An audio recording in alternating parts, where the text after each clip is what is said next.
Hello, I'm Dr. Jenny Andrus, and welcome to Joint Ventures.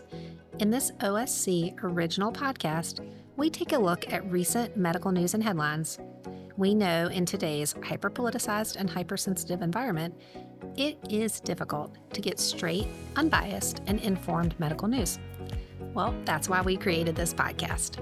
We're here to review the latest medical news, of course, from an orthopedic lens, and explain it in a way that you can use to make the best decisions for your healthcare.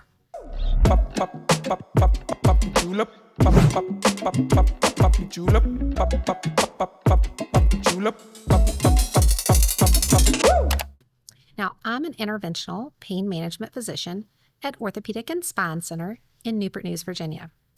Pain management is about more than a shot or a pill. It's about helping people recover from or manage painful chronic illness so that their lives are better. I'm sure you have all heard about the MAHA movement, and most people, whether they align with it or not, are starting to pay more attention to how what we eat and what we do physically impacts our health.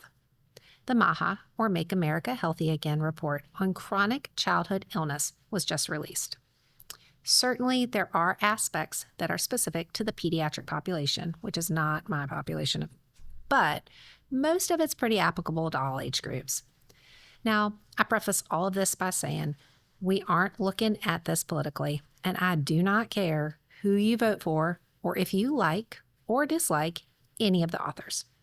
And frankly, it doesn't matter what I think about any of them either. That is all above my pay grade. Let's just look at the actual report, not an article about the report, and make up our own minds.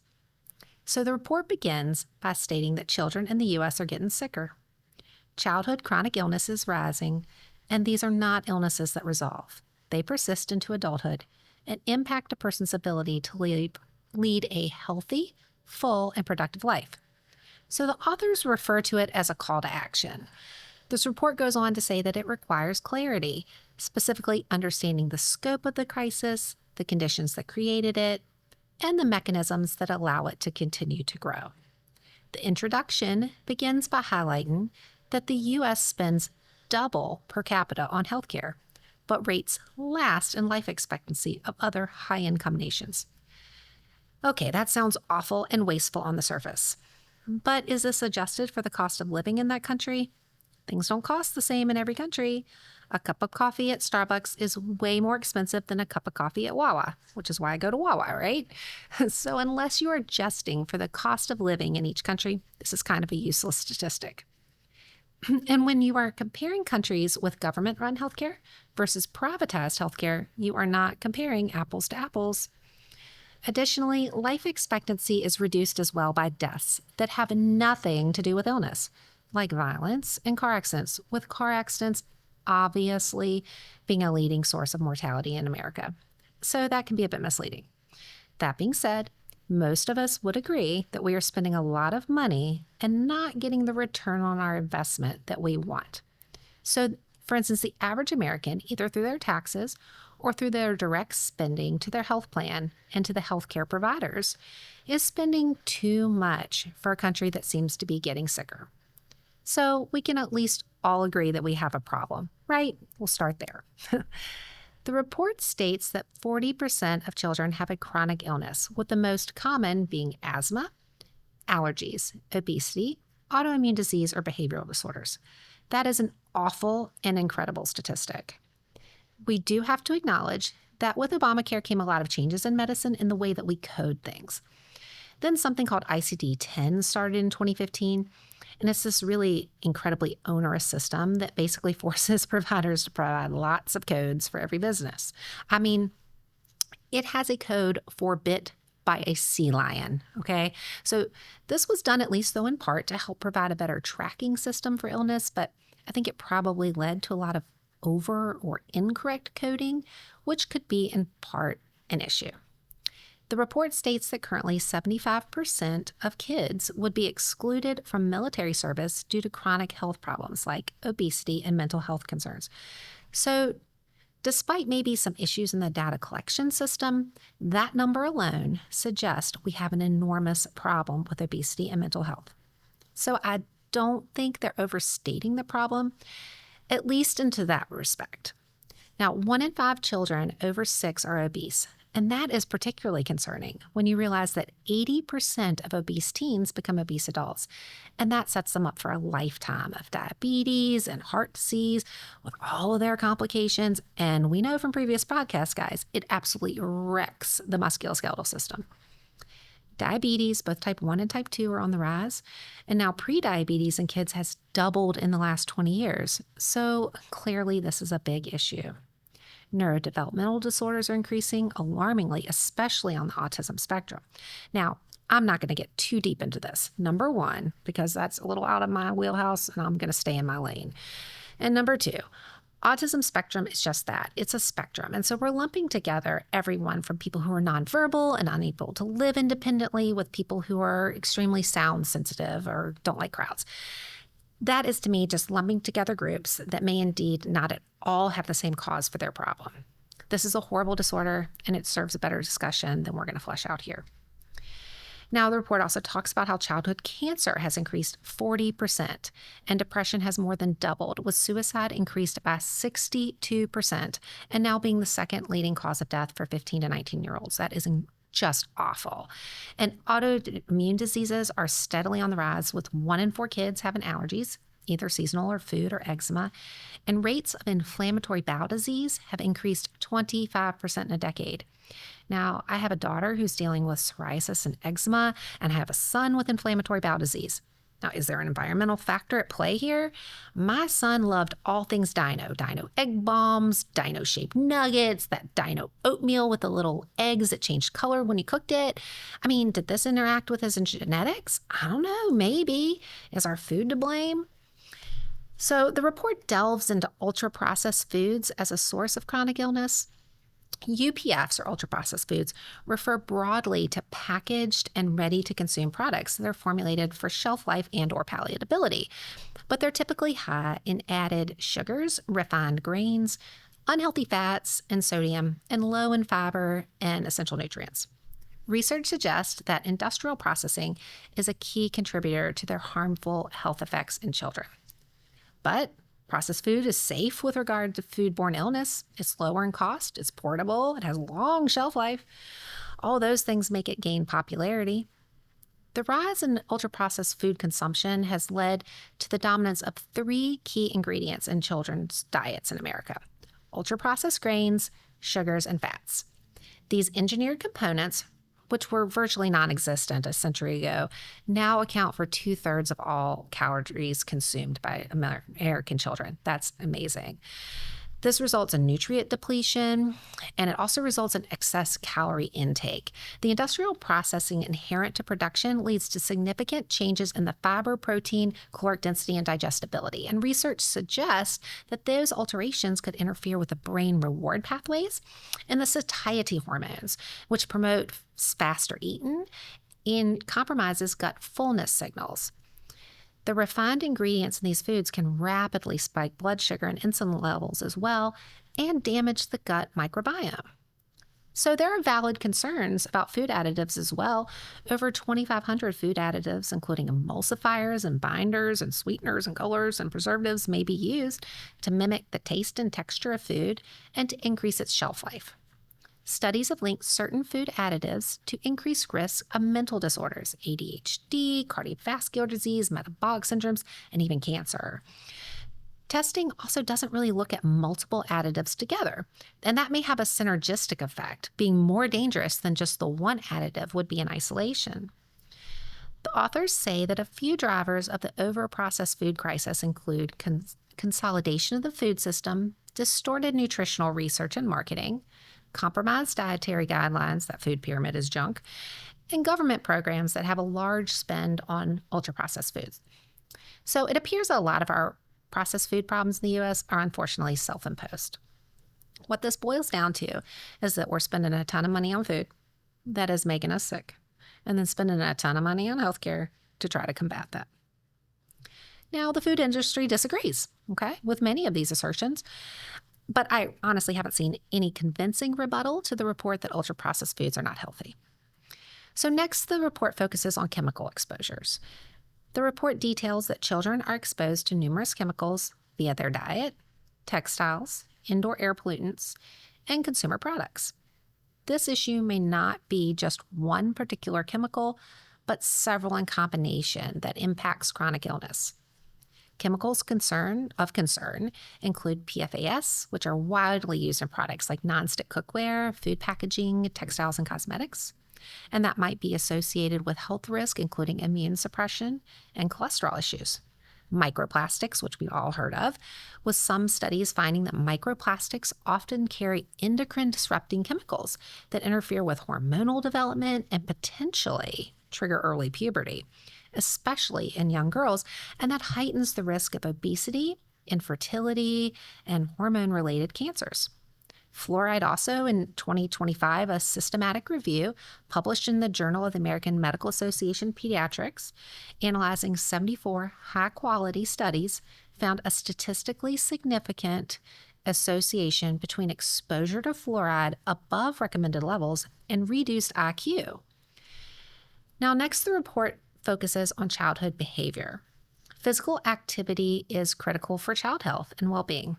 However, American youth have seen a steady decline in activity and fitness over decades, contributing to rising obesity, diabetes, mental health disorders, and cardiometabolic risk.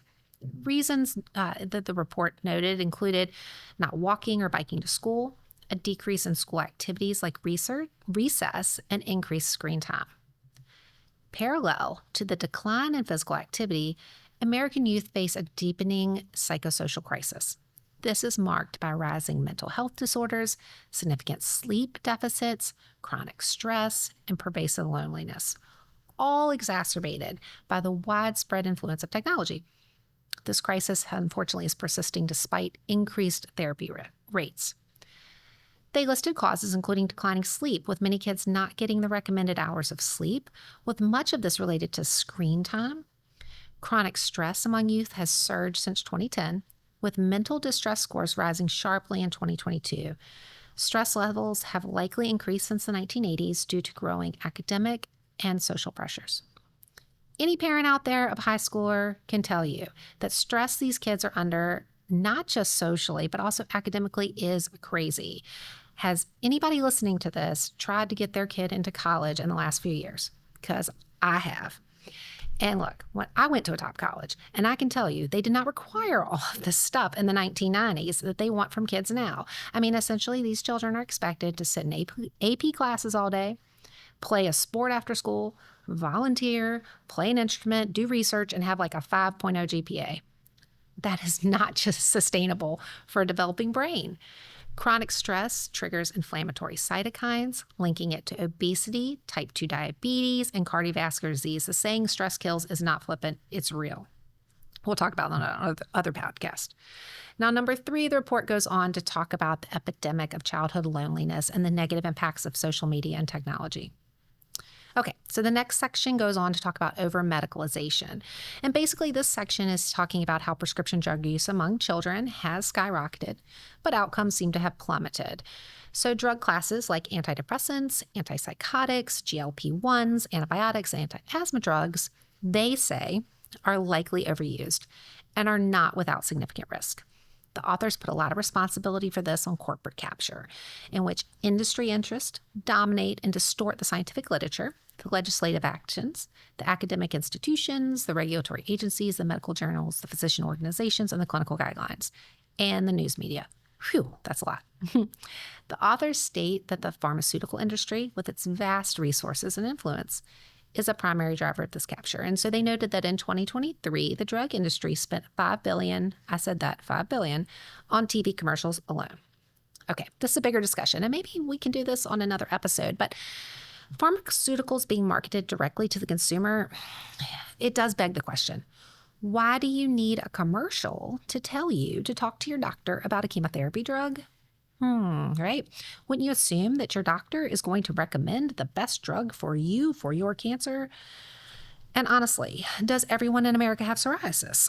I mean, I can't watch a television show without being inundated with ads for psoriasis medicine. So what next? They outline that we have a problem. We have ideas about what's causing it. So how do we address it? And unfortunately, this section was decidedly shorter and boils down to that more research is needed and that high quality, non-biased, and replicable research. We should improve post-marketing surveillance, which means that once a drug is in widespread use, we need to continue to monitor aggressively for problems. Like everyone else, they want to use AI to find connections between toxins and illness faster. Nutrition trials account for very little of NIH funding, so they suggest that there be more trials on children's nutrition. They also want to support studies on long-term outcomes of commonly prescribed pediatric drugs. Now, if you've listened to this podcast before, you might remember that most drugs get onto the market with short duration trials, and many of these childhood medications are going to be used for several years. They also talk about overhauling the healthcare industry to focus on disease correction, not management. And that sounds great, but this throws me off a little bit. What in the world do they think that a provider can do about food additives, social stress, and social media use and environmental toxins? The idea that the healthcare system is just keeping people sick to make money is a little crazy, considering that most healthcare systems lose money on the chronically sick patients who usually require a lot of care without commensurate reimbursement. So, sure, absolutely, you and your child's provider can and should spend more time on education, but they can't change most of these other factors for you. Now, I admittedly have not looked at the studies cited myself. There's quite a few. So when reviewing this, one would have to take their word on the interpretation. And there's some danger in that, and that some of the studies initially cited were not correct or even published. Whoops. And the chemical and food industry is pushing back on interpretation too, especially since food processing and chemicals also have provided us so many conveniences in our lives. We need to be careful not to throw the baby out with the bathwater here. So while we are waiting for the folks in charge to do something, what can we do for ourselves? I think it all comes down to the basics. My nanny and pawpaw grew up in Appalachia during the Depression. And like a lot of people in their generation, even when they had a little more money, just a little, they still lived like it was 1935. As good Southern people, they had a little garden and they ate what they grew. They liked sweets, but in moderation. They fried some food. They ate bacon. They liked real butter and cream. But they took walks every day. They were never more than a few pounds overweight. And they were independent and functional at 90 years old. The secret is probably not so secret. Less processed food, more food cooked at home, more walks, and face-to-face time with the people you love, not FaceTime on a screen. Thank you so much for listening today. I hope this cleared up the MAHA report. We're going to have to keep our eyes out because I'm sure there's going to be future updates and clarifications. And with so many players involved, I'm hopeful we get some clarification of points and really ideas for improvement because they really did a great job of outlining how the problems exist. Please subscribe, tell your friends. We don't want you to miss out on future episodes. We're always making new content for you. Thank you again. Wishing you good health. And until next time, bye-bye.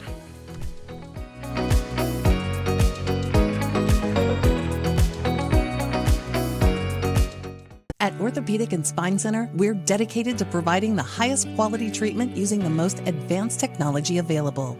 Our fellowship-trained spine and interventional pain management physicians specialize in diagnosing painful conditions and offer minimally invasive interventions to complex spine surgeries. Our pain psychologist helps patients understand and reduce stress from chronic pain conditions. Our experienced physicians get you back to doing what you love. Call today for an appointment. Experience excellence at Orthopedic and Spine Center.